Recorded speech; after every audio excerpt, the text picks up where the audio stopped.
بصوا بقى، انا خلاص قربت ابلغ عن بيتي. ايوه بجد، كل ما اروق وانضف واقول بس كده تمام، ارجع بعد نص ساعه الاقي الكراكيب بصالي وبتقولي ها احنا جينا. بقيت حاسه اني في حلقه مفتوحه من مسلسل الكركبه لا تموت، بس بتتجدد يوميا وبميزانيه مفتوحه من لعب الاطفال وورق الشيبسي.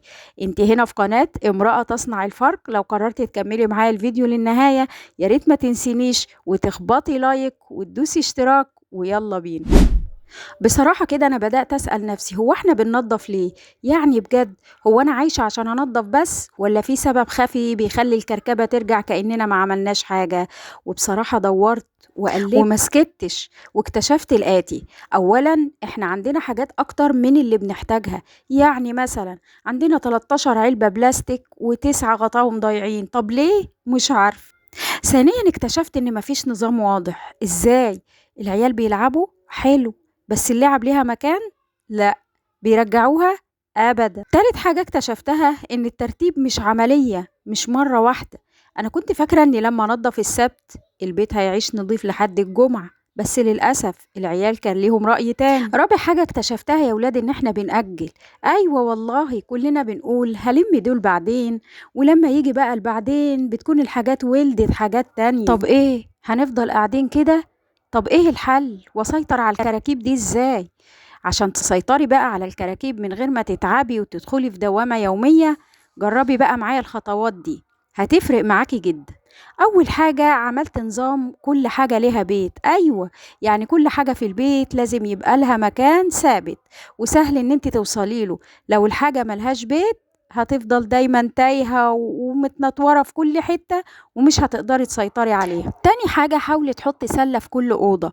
يعني حطي سلة في كل مكان، في أوضة الأطفال، في الصالة، في أوضة النوم، علشان ترمي فيها أي حاجة ملهاش مكان دلوقتي، ووقت ما تيجي ترتبي تبقي تفرزيها وتحطي كل حاجة مكان. تالت حاجة بقى انك تعملي 5 دقايق ترتيب كل ساعة. يعني ايه؟